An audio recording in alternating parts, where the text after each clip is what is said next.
Dakota Kai comments on her potential wrestling return following, because, like, I mean, hey, the egg's on his head, right? I'm not saying, oh, I mean, that's all you can do. It's all good. Release all the DMs and then I'll believe you. But if you just release that one. Dakota Kai comments on her potential wrestling return following her WWE release and free agency. Look at that big, happy smile on her face. That's all I want to see. I miss wrestling. We're going to get back into it. It's just one of those things where it's nice to have a little bit of a break. Exactly. And she's a Twitch partner. I think she's caking off that. Maybe not caking, but she's smart with her money, obviously, and probably making some money off Twitch and all that. So she's probably good, man. For now, right? Like, just to chill, and then they'll sign. I promise you, they'll sign Dakota Kai to AEW. Tony would do that in 2 seconds. I miss wrestling, you guys. We got to get back into it. It's just one of those things where it's been nice to have a little bit of a break. And, like, it sucks because when your body's not calloused and you get back into it, you yourself up, right? But at the same time, she probably had bumps and bruises where it's like, no, it's good to have, like, a little while off and then get right back into if she gets right back in the swing of things, it should come back quicker than, like, her taking a 5-year hiatus or just saying it. She has a great setup as well. I've been doing it for a long time, longer than the last 7 years I was with WWE. You know what I mean? So it is nice to take a step back and do it, but I really do miss it. To take a step back. I know. Should I start that again from Monday? Oh, man. I know. 30 years ago today, 6 days ago, Monday Nitro was a thing. So here is Jim Ross shouting out Vince Russo, pal. King? He was a very ambitious guy. He knew what he wanted to do. He had worked enough on the inside to know what he could do and what he couldn't do and where there was deficiencies that he could contribute to. And, Russo is very polarizing. He was ambitious. And so, what the hell? More power to him. All he wanted to do was make more money and solidify his position within the company. And to do that within WWE, you got to have some sort of relationship in a positive way with McMahon. Russo was just an ambitious young guy that had a young family, and the more money he could make and earn and save, the better off he was going to be. I don't blame him for that. Yeah, I mean, the way you describe it there, Jimbo. So a pop culture convention cancels Matt Riddle's scheduled appearance in light of his online comments. So that's not good. Blair Davenport says she was days away from a WWE faction debut before abrupt release. So Ringside News posted this. I had one of the writers come to me talking to us about what they want me and Piper to be wearing, how they want us to behave, like all the gimmicks, all this stuff, like it was happening. They said in 2 weeks, we're going to be doing Chelsea and Mitchin. You're coming in, costing Mitchin and joining Chelsea. That was expected. And I was like, cool. And 6 days later, I don't have a job. So last minute, they swapped out Priestley for Alba and then got rid of Blair and Isla. So something happened where they're all chopping it up backstage and mulling it over. And then they're like, nah, we'll release these two and keep this one. That's pretty wild. She was going to be in the secret Hervis. Rob Van Dam says, so far, I got Matt Riddle's back. I swear he's just trolling. So here's Ray Morgan in a singles match on Amazon, battled one-man army. So this is from Soft Ground Uganda Wrestling. We always check in with them periodically, and I love that they're still doing like the mud matches as well as their ring matches. So let's check out these guys. Ray Morgan. So is he like Rey Mysterio? Ray Morgan versus Army. So I'm going to assume the guy in the army pants without the mask is Army. My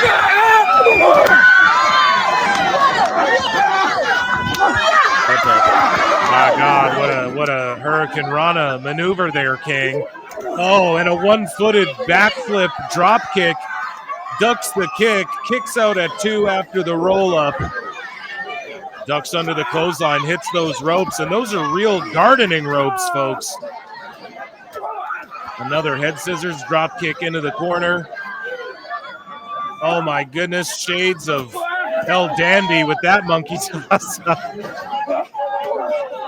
Wheelbarrow.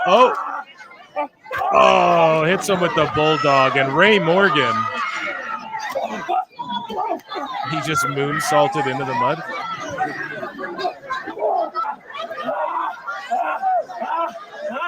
Oh, that was actually sick. The fucking Meteora catch into the power bomb, just the way they thud on the mud. Thud on the mud. Thud on the mud. Oh. Hell yeah, dude. SG dub. SG dub. SG dub. Going hard as shit. So former WWE star Rezar of the Authors of Pain has declared that he's better and better than ever, seemingly teasing something for tomorrow morning, 9 a.m. Eastern. And that was like a week ago, and I have no clue what it was, so it doesn't really matter. Grapple Clips posted this, and this should be in the retro throwback moment, but we'll just go over it right now. Here's the Briscoes whacking each other. One Briscoe whacking the other Briscoe with a fucking chair and slicing them up just crazy. This is Minecraft, by the way, YouTube. Cheer on that one. I haven't seen that since I did that to my mother. Oh, nice chair shot. The third he's whipping the chirper. You did your job. Yeah, I will. Oh, yeah, that's fun. I'm sitting next to this. So that's Jay like beating the shit out of Mark. No more. I can't hear you. Can you believe this shit? And Mark's head is split. These boys are brothers. Can you? It's pretty wild, man. Made it look real. Shit, that was real. That is fucked. So Mike Tyson announces this Mayweather-Tyson fight, legend versus legend. It's an exhibition bout. I mean, it's going to be boring as shit. It's a freak show match. So they would do these in Japan, and it might draw a lot of money or eyeballs. I don't even think it will. I'll be honest with you. I think this underwhelms on Netflix. Or maybe not. Maybe just I'm going to throw it on. I'm a degenerate, and I'll throw it on at a morbid. I even gave Power Slap a chance for like fucking 2 seasons. I gave it two events. I gave it the reality show and then the 2 seasons. Or the 2, fights after that, or whatever you want to, slaps after that. And then I was like, enough. This is terrible. These exhibition fights, I know better. This will be like, I'm going to throw it on, but I just really couldn't care any less. No one's going to get starched. Mayweather couldn't starch Tyson. Let's just or maybe he'd like, because he's so old, he could just like Fast and Furious him, just pepper him, but that won't happen. They're not going to do that. If these two met in like a realistic capacity, who would win? Tyson, because he just has so much size. He'd probably just land one and fucking, if he could even touch Mayweather, though, that's the thing, right? If they were really to go, that's the thing. It would just be Mayweather running the whole time, and I don't even think Tyson would dump his gas tank like that. If they were really to fight, this isn't going to be that. It's just an exhibition, pity patter, whatever the fuck around. And I'm probably like underselling Mayweather, right? Like he can probably still go. He could probably actually really fight some of the top guys still. So maybe he'd fuck up Tyson, but just that size difference, and I get it, like, well, Tyson doesn't have a hip, but like, I'm telling you, if any grown man like stood there and let Tyson hit them, he would knock you out. Like anyone his size, I guarantee he would still be able to knock him out if he clipped you clean and really wanted to.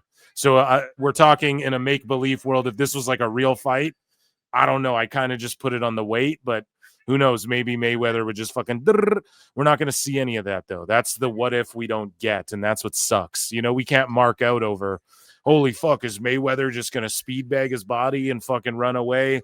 Can Tyson even catch the guy? And if he does it matter? You know, like, It's could Mayweather, like, imagine Mayweather just shocking the world and knocking Mike Tyson out or something. It would be like heartbreaking to see, but it would be like, holy shit, because he's so much smaller. But we don't even get the pleasure of that. It's like the Roy Jones fight. They're just going to jab around, play around, and then the last round they'll probably heat it up a little bit. Mayweather's the master of this too. Logan Paul, like, seriously in his mind thinks he beat fucking Mayweather in an exhibition match. Mayweather was just playing with him the whole time and like rocked him up, and he's like way smaller than him. But that was also quite a while ago. You know, I'm curious to see, like, how does Mayweather move compared to 5 years ago. I don't. We seen him have some freak show. He went to Japan, had like a freak show match there. So he's just making as much money as he can. These two are both getting paid in the shade, and that's cool. That's good for them. And I'll be watching. That's all I can say. Is it on Netflix though? That's what I don't know. Fight Sports, like, are they expecting me to pay a pay-per-view for this? Because I don't know if I will pay I don't know if I'd pay for that. I got to be perfectly honest. I got to be entirely honest. I don't know if I'm fucking paying to see that. I'll watch that shit after. You know what I mean? R.I.P. Yeah, so a super fan. Chuck Coates. Devastating news. So just, again, wrestlers coming out and being like, damn, this guy was like a super fan. This is not a post I ever thought I'd have to make. My wonderful husband, Chuck Coates, took his last breath on earth and his first breath in heaven at 3:44 a.m. while I held his hand. Please pray for our family as we navigate the days ahead. And yeah, he was just one of those super fans. Is that him in the ring? I'm not sure. Damn. Yeah, former pro wrestler. So there he is, dude. I bet his promos were like this. Ooh, I feel the rush. I have a rush. R.I.P. Rest in power. So Matt Riddle, again, he's pulled from the convention following a comment he made about Me Too and Punk and all this shit, right? It's better to lose Matt Riddle than lose a Punk on your at one of your conventions or whatever. And so Big Trouble Ben Bishop. What is this? A Notes app post. Yeah, I know. I swear I'd never do this, but it's pro wrestling. Literally never believe a thing someone says. Anyways, right off the bat, no, this isn't a retirement post. So if you were hoping for that, I apologize. I have the next best thing for you. I'm not booked, Terry, aka I didn't get a job with WWE. So yeah, he didn't get a job with them. He didn't get hired. We were all hoping he would, but he's like, yeah, I'm bummed but not devastated, and et cetera, et cetera. He still could one day. It's not like he's washed or anything. And he has a big matchup coming up against Matt Cardona and Ben Bishop. And then when the fuck is Cross versus Cardona going down? GC Dub, man. I got to check that out. So here is Kurt Angle, who talks about leaving WWE in 06. And he tells this to The Undertaker. This is a Fanatics pod. I can't even really play these shits. Fucking YouTube gets all mad at me, and so does the Federation. But yeah, here's 6 feet deep or 6 feet under, whatever the fuck they call it now. God, Michelle McCool adds nothing to it. I hate to be this type of hater on her, but like, God damn it, she adds nothing. And it's so, her setups are like this cheesy, phony, like obvious. It's like, yeah, they just let them talk about it and naturally get there. We know that they're going to talk about certain fucking things. You don't need to like phonily set it up from your fucking perspective. Tell me about wrestling for the Divas title with fucking Layla McCool or whatever. What was that girl's name? Layla or whatever, right? Tell me about that. I don't need to hear. Start your own pod. Jesus Christ. The reason why I left WWE wasn't because I was unhappy with the way things were going. I left because I knew if I stayed, I was going to kill myself. I knew I was going to OD on painkillers. So I got out in 2006. And the thing is, I went out and met with Vince McMahon, and this is what's going to kill you, Taker. You're going to love this. So I'm in his office, and I'm talking to him about, you know, my state of mind and everything. And Shane's in there too. And so Vince hands me 5 pages of text messages that I text them and voicemails. And they were brutal. It says, Vince, I'm going to beat the fuck out of you if you don't call me. Okay. I'm going to kick your ass if you don't answer my text. And I'm reading them. I'm going, I don't remember saying this shit because I didn't know. I was high. Yeah. So I got up and left. And I went outside. I started crying. And I came back in and I looked at Vince. I said, listen, I'm sorry, but if you don't let me go, I think I'm going to kill myself. I'm going to kick your ass. What? How dare he? Get in here, pal. Well, guess what, Kurt? You're... And I didn't mean I was going to commit suicide. I meant that I was Right. I understand. I'm gonna overdose on pills. And Vince said, You're released. He put his hands up. He said, you're released. He said, come back in 6 months. We'll give you the same contract. I literally flew down to TNA the next day. That's savagery. Okay, I already had a contract ready. So he was like negotiating with them. Contract tampering.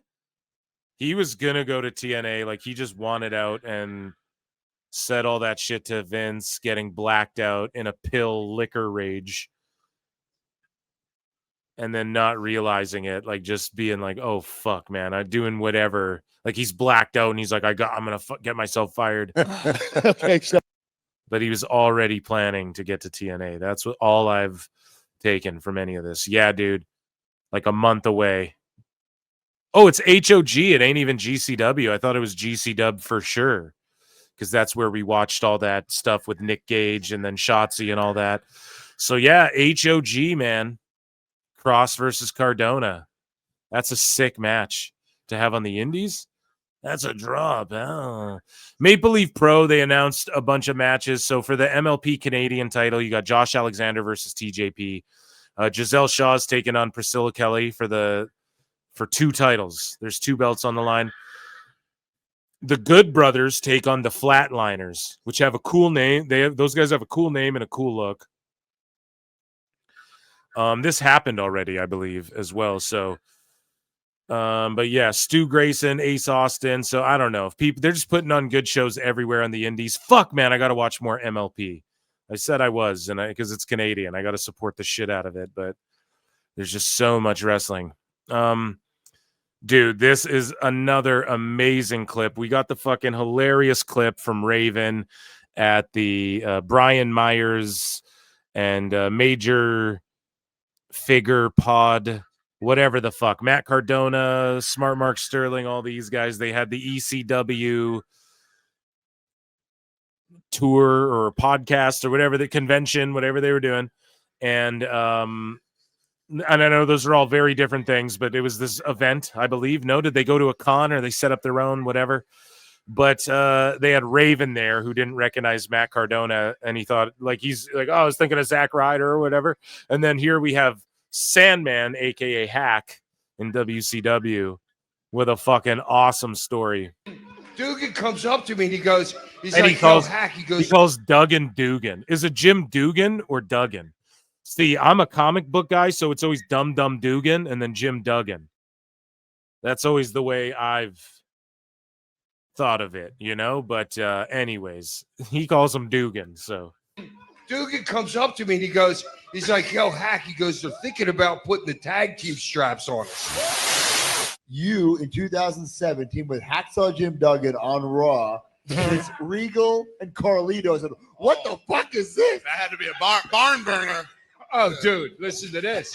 So, against Regal and Carlito. Dugan comes up to me and he goes, he's like, yo, Hack, he goes, they're thinking about putting the tag team straps on us. And I'm like, that would have fucking ruled, by the way. I turned around and I'm like, who the fuck is going to do the work?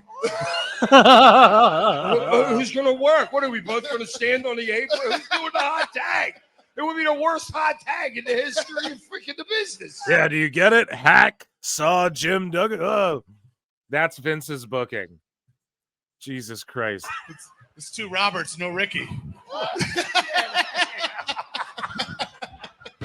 Roberts. That's the first time I've ever heard that. That's a good one, though. 2 Roberts, no Ricky. Good shit. So Kurt Angle, he critiques modern wrestling, dude. It's a lot of like high flying and acrobatic, and these guys are showing their athleticism. I bet Dave's like, they were paid to say this, Brian. They're not showing like their working ability. Dude, Celebrity Weakest Link premiering some whatever day they said on Fox. I'm gonna watch that. You know, That's a good point. Psychology. Just Right. I mean, the guys do sell, but I don't. You know, a lot of times I see somebody that just took a devastating move and comes up and doesn't sell it. It's Right. like, whoa, that's not how it's supposed to be. You know. Yeah. And I think that we're losing sight of where wrestling should be. You know, I know wrestling goes in stages. I know that, you know, we start with basic and, you know, tell the story the proper way, good guy versus bad guy and all that stuff. But after a while, you know, it just got, I'll give you an example. When I came into the business, there were no tie-ups. Everybody was throwing punches at the beginning. Right of the out match. right out of the get-go. That I was like, the- holy shit. Like this, that was the we're trending throwing thing. punches. This is crazy. But eventually the business pulled back and we Right. started doing tie-ups. So it's all going to come back around again, Yeah. you know, was what I'm saying. Yeah, that's what I've been saying for a while too. Like, well, It's a lot it's of, not like, even like it's not even like we're fucking splitting the atom here with this dissection of pro wrestling and the way history repeats itself, etc. But exactly, I've pointed this out a million times as well. Everything comes full circle, and we're seeing with the ultra like storytelling, paced out, more sports based type wrestling that we're seeing from some of these guys. It's drawing more like what Roman was doing. We call it top guy speed here at PWT. That top guy speed, we see more and more of that in WWE, and it's only benefiting the wrestlers, their longevity, the fans. When people go out there and do crazy shit, once in a while we get a AAA show and it's got WWE production, and they go out there and do the wacky crazy. It's like a carnival. Ooh, the circus is in town, right? As I'm sure some people would say, but it's like once in a while. They don't do it all the time, so then it works. You know, and we're like, oh, a nice treat of like wackiness and shit. So again, like this AEW show kicks off and they're chanting AEW. So you're trying to recreate the ECW thing. Just do your own thing, man. Odyssey Jones' lawsuit against his ex-girlfriend. So a subpoena revealed. WWE subpoena is revealed. So he's suing people. He's still wrestling, but he feels like he was done wrongly. You know, Bubba the Love Sponge posted this exclusive footage. Brooke Hogan and Steve Alexi arrive at Video Killed the Radio Star premiere. So he got sued over this, I believe. Here's Brooke Hogan. Guys, we're gonna go in. Yeah, Jay, right here. come Right here. over. Yeah, that would be perfect. Thank you. Thank you so much. Hi, how are you, sir? Thank you so much. Oh my gosh. It's so nice that people have like nice memories of Dad, and you know. Yeah, I'm here. The Bubba Army, wearing a Bubba Army shirt. I mean, this is his fucking. Isn't this? What is this? Video Killed the Radio Star. This is Bubba's DVD that he was putting out. That he put out, rather. Correct. And this is the one Nick Hogan's suing him over. I got to get my hands on this. Someone get me a link or something like that. And someone find me this or explain to me where I can watch it in Canada. And I will EFAP the whole fucking thing on Patreon. Is it about him or is it about Hulk? That's what I don't know. I don't know why Brooke loves Bubba so much, but I don't know. Maybe Hulkster did say, you know something, Brooke, dude. You know something, brother? Bubba was a cool dude. He said his prayers, dude. He took his vitamins, Jack. So Logan Paul speaks on the Rajah Jackson incident on the Impulsive podcast, and Big Mike is there, and he's just like, Fox. Yeah, man, Fox. So here's what he had to say about Rajah Jackson. You want to know a fight that should go on the undercard of Floyd Mayweather Mike Tyson, if you guys want to do a freak show. Rajah Jackson, Logan Paul, make your MMA debut, Logan Paul, against this motherfucker. 1,000% believe he belongs in jail. Assault is an understatement. He tried to kill a man. Yep. He tried to kill a man, and it was live streamed on his Kick channel. Because you are an angry young man who has a lot of pent up aggression, and you think people are playing with you, or like whatever your interpretation of life is that's happening, or however you were treated in your life, doesn't mean you get to get in a ring and beat up a performer. Or he's anybody on the street, especially Jeff. Definitely not anybody, but it's a situation where, okay, I'm a professional wrestler. I saw this. I know what it's supposed to look like, dude. You're in there trusting each other to put on a performance and make something look good and entertaining. To completely go off script and try to fucking kill someone. No, you're mentally insane. Is insane. It's criminal. It's criminal behavior. I couldn't believe what I was watching when I saw the video. Insane. 21, 22 punches.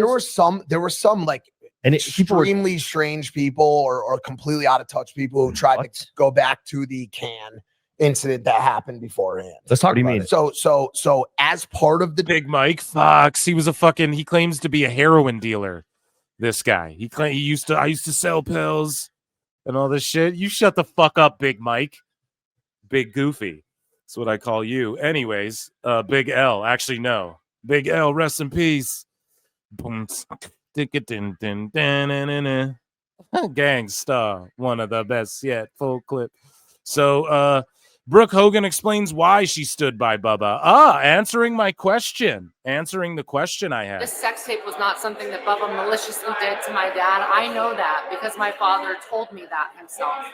Unfortunately, just due to public perception and all of the things that get in the way, legal things, how you look to the public, got in the way of their friendship, when really deep down at the base level, if they would have just had a little conversation and said, hey, I know it wasn't you, or, let's be, I think that they could have carried on their friendship, because it really wasn't them against each other. It was really somebody with bad intentions that it was against both of them. So this has been a really nice event to come to, because I've gotten a lot of people coming up to me that love my dad, that love Bubba, that remember the good old days. And it's just really nice. It feels like, in a way, it's my father's with me in spirit. My dad always said if he was Bubba's best man actually at his wedding, and he said, I would only trust my kids with Bubba. And even though there's all this water under the bridge, at the end of the day, he's my Uncle Bubba, and I know his heart. And I just choose to stand by the truth, and I know the truth. So I don't think there's anything wrong with that. I think people change, people go through hard things in their life, and at the end of the day, I love my dad, I love my brother, I love my mother, and I love my Uncle Bubba. Damn, her Uncle Bubba. Well, I mean, that's her perspective, B. So, former WWE star Rezar of the Authors of Pain says there were discussions at one point about AOP splitting up and him being pushed as a single star, but he wasn't interested. And he says a lot of people backstage were pushing to do that, but I made my name in a tag team. I don't go behind someone's back. The talks were there, but I was never really interested. What the fuck? Well, then you need to be like, I'm going to become one of the greatest tag team champions of all time. And I want to be like the best world tag champion of all time. Pardon me. That's how you go about being like, I want to be the best fucking tag team guy, or I just only want to stay in a tag team for my entire life, or whatever the fuck. You have to then become, you weren't like a good tag wrestler though. So it's just wild. That's like loyalty that probably fucked up your career in the long run, down now. So Power Slap, this guy Sin Bodie posts, are you interested in competing in Power Slap? Pays $5K minimum per show, $10K if you win, plus possible bonuses. Since WWE and UFC are now under the same TKO umbrella, the opportunities are wide open. If you have any questions, please feel free to call, message, or call me anytime. Power Slap Talent Relations. And again, man, they have Stunt Marshal, Hollywood Haley J, Who do they have here competing in this shit? Masada. They have Zeta Zhang, Jordan Oasis, who was just WWE ID'd, man. He's in Power Slap. Look at this, Masada. He's like a deathmatch legend. He's a guy who fucking lit his face on fire that one time. And they got him doing this shit for what, 5, 10K? Jordan Oasis needs 10 fucking K to possibly get KO'd like that off of a coin toss. Fucking flip a coin and get KO'd. Is that worth it, dude? We need another Fed. We need another Fed who can like hire Cardona and Cross and some of these guys and like build a division around them. Like another one, you know? That partners up with a couple of these indies. Or we just need GCW to like blow the fuck up. Right? Or like MLW, one of these Feds. MLW does good shit. They're fucking really underrated. Some of it, though, like the CMLL gets such a great deal with them, where it's a lot of it is their guys, and some of it can get a little sloppy with some of those old lucha guys. You know what I mean? So that'll be my only criticism of it. But here's what Stevie Richards had to say about talking to Vince about what he needed to do to really make it in WWE. So we've talked about thus far in this segment about people who, you know, have tried to make it and they have to power slap, or they're just angry at the world like Matt Riddle. And we wonder, what does it really take? How do you make it in WWE? Well, Stevie Richards has the answer. Shout out to Stevie Richards Show and James Romero and Stevie. I walked in. Actually, I even knocked and leaned in. Hey, boss, can I get 5 minutes? And he was so over the moon. Yeah, of course. I really enjoyed that match. That was awesome. He goes, Stevie, you always just, every time we give you anything, you always knock it out of the park. So he's setting me, you know, I'm like, okay, I'm definitely like, I can ask something. And I kind of like, outside of saying permission to speak freely, I thought I had permission to speak freely. He's like, you know how you make it, pal? Why don't you have a seat on my plane right over there? Why don't you go sit right next to the bathroom on my private jet? No, I'm so sorry. And I asked him, I go, based off why of don't you go get one of those kittens off my private plane? Or else you're...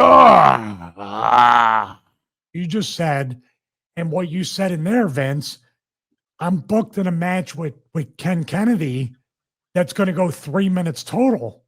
And I go, I know I can contribute more. I know I can do more. I know you can make money with me. And I'm not coming in here saying I refuse to do this or anything like that. I made a point. What I'm doing is asking you for advice. Coach me up. Tell me what I need to do to really make it and make you money and really fulfill so you can make the money back on my guarantee and tenfold. What do I need to do? And he goes, you need to be a bigger asshole. You need to be an asshole like me, pal. Show me. Go ahead. Show me how much of an asshole you can be. Come on. Spit in my face. You know what? Spit in my mouth. Or are you too much of a coward, pal? You need to cut throats. You need to stab backs. You need to show me ruthless aggression, which you need to show me ruthless aggression. Sorry, I'm gonna fuck my throat up for the whole show. This was a real thing. Ruthless aggression. I said, well, I mean, okay, but I'm that's not really in me. That was probably where I got buried. I show up, I work hard, I don't get in trouble. I try to respect everybody. And I just want to work and make you money. All I want to do is get booked, not asking to be world champion, but I know I can do more than a 3-minute match where I'm getting squashed. Who needs money when you have power? I can work Ken. We can have an angle and a storyline. I could be his first opponent and put him over. But it's got to be something more than this that I can contribute. And he goes, you know what? I'll look into it. I go, but Vince, you own the company. who do you have to ask? Probably buried once again. He goes, you know what, Stevie, that's a good point. And he goes, I'm going to think about it. And I go, I appreciate you coming in. And he goes, thank you for your time. Shook my hand, patted me on the back. And he goes, go out there and do what you do every night and just friggin', score a touchdown or whatever he said. The door closes. Vince is like, who the hell was that? I thought you said Stevie Nicks was thought you said Stevie Nicks was coming to my room, pal. And I said, thanks. I closed the door and I said, I am so buried right now. I go, I'm fired. I just felt it. Next thing I know, they came up to me 15 minutes later and they said, hey, you're not working tonight. And I said, is that based on a meeting I just had with Vince? Oh, no. They just think that like you shouldn't be in a squash match, especially after that talent meeting where Vince showed your match. So I was like, oh, so it might have worked out. Then 4 months later, I said, it didn't work out. Why did you come to me? Who was that guy? Vince, you showed him a match. You showed everyone his match last week. Well, I was showing it for The Rock. I was showing it for the guy who beat him in I walked in 2 minutes. Actually, no, I don't know, man. The truth is somewhere in the middle on that, WWE Hall of Famer Ted DiBiase suffers a black eye, bruised ribs after fall at an airport. So for the love of God, why are you flying around, man?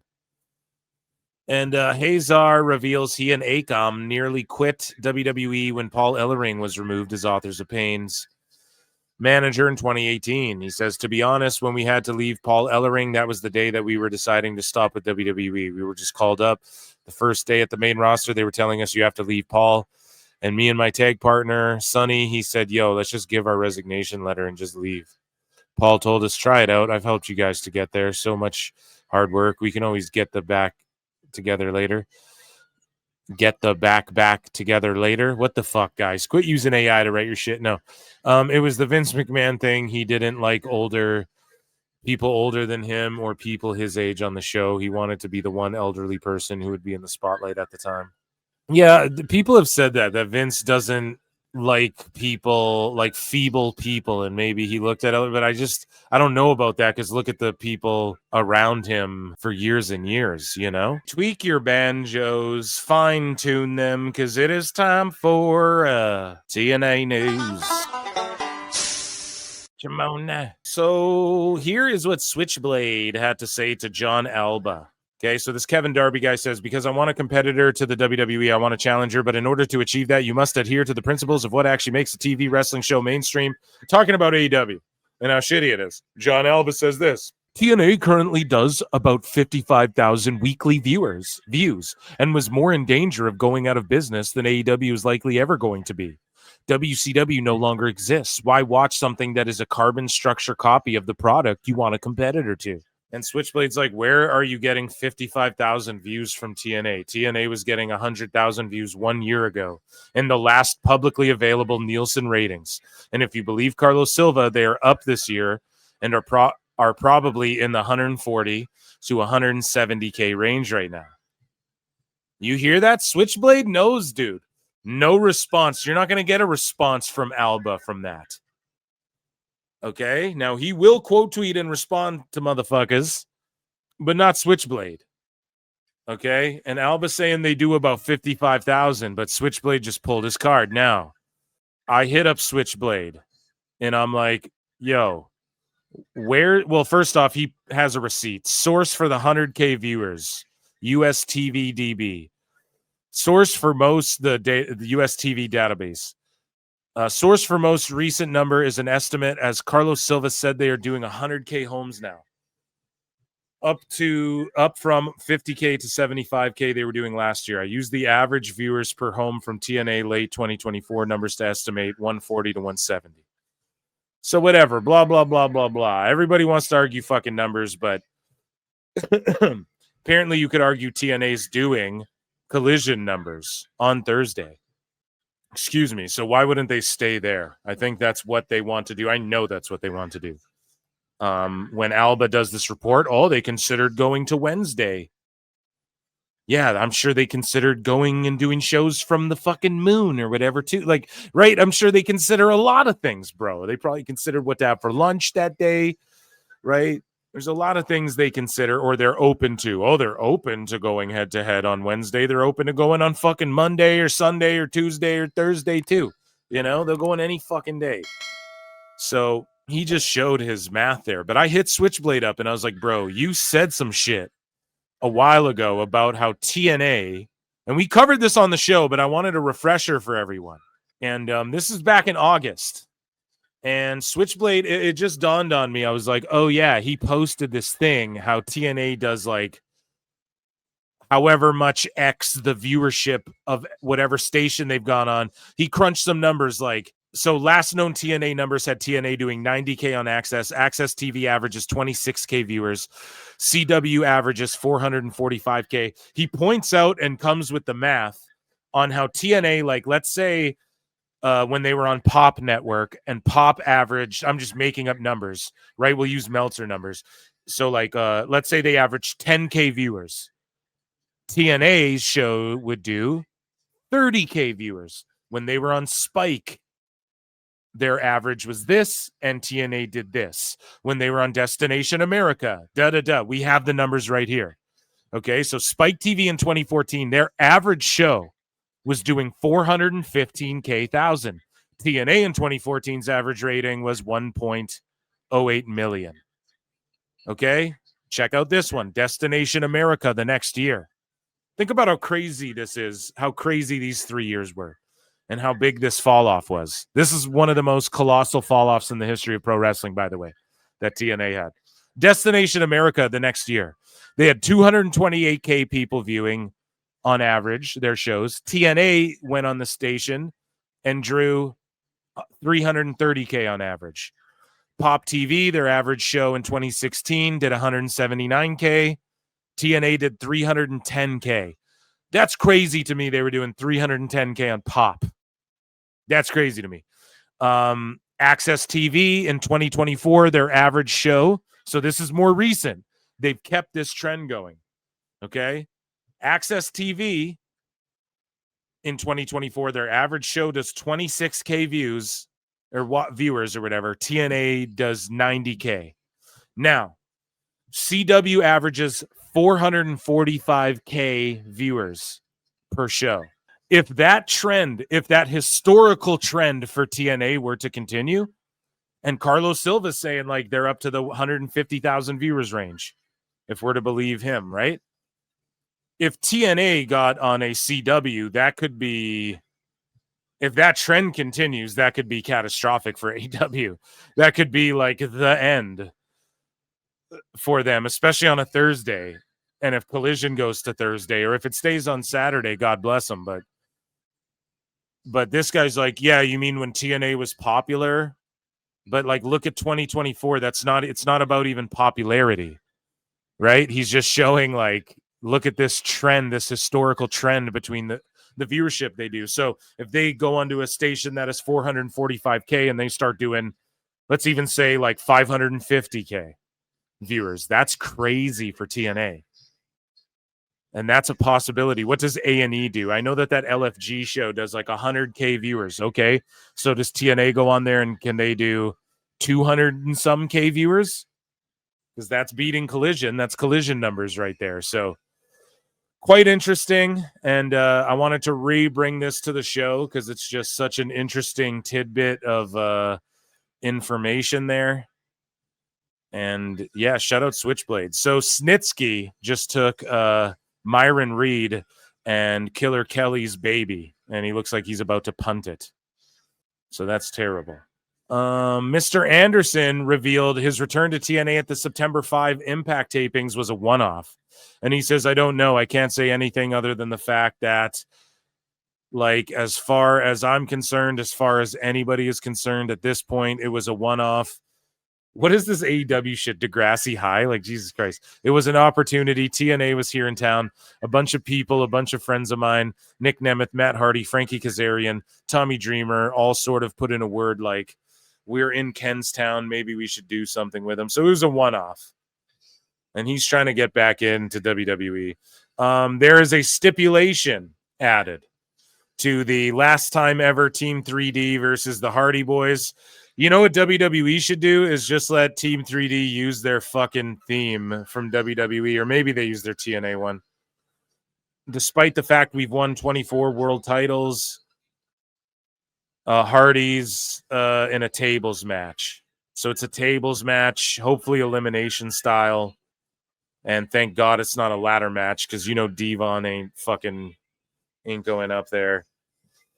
And nor do we need him or want him to, you know.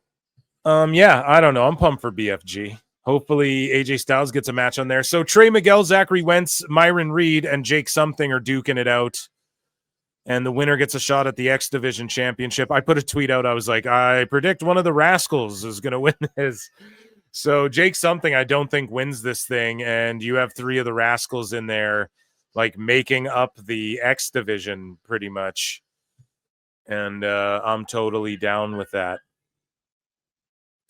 Ash by Elegance revealed that after she won the TNA Knockouts World title, Bailey sent her a message. And she said, Bailey sent me such a cool message. She's like, I want to let you know I'm so proud of you and you're so effing cool. I've always wanted to hold a TNA title. Bailey, have a match against Dana. Put her over at Bound for Glory, bud. That's awesome, though. And shout out Bailey, man. And shout out Ash by Elegance. She really deserves it. And that, ladies and gentlemen, was TNA News.